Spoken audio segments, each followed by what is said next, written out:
Newton's third law is often stated like this: to every action, there is an equal and opposite reaction. The trouble with this statement is that reaction sounds as though it comes second. Usually the two forces are completely symmetrical, so I prefer this statement: forces always come in pairs that add to zero. If body A exerts a force on body B, then B exerts on A force that is equal in size and opposite in direction. When I push against the bench, some electrons in my hand repel electrons in the bench, but with complete symmetry, electrons in the bench repel electrons in my hand. Note the symmetry here. The electrons in the bench exert an electric force on the electrons in my hand, and vice versa. The electrons don't care whether they belong to the bench or to me. These two forces are a Newton pair. They add to zero.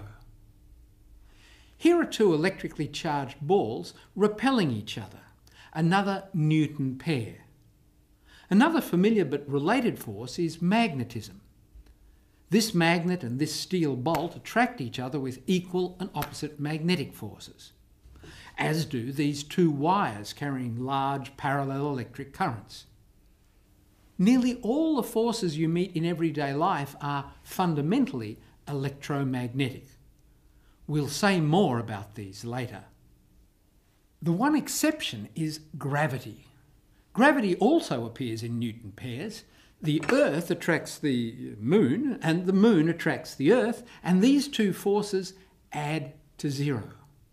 Hey, why don't they collide? We'll see that in a few weeks' time. Finally, here's an important consequence of the third law. The force that the right-hand side of an object exerts on the left, plus the force that the left end exerts on the right, add to zero. This means that the sum of internal forces in a body is zero. If Newton's third law did not hold, isolated objects would spontaneously accelerate away. And that would be a dangerous universe with no physicists in it. Let's revise the laws of this universe before going on.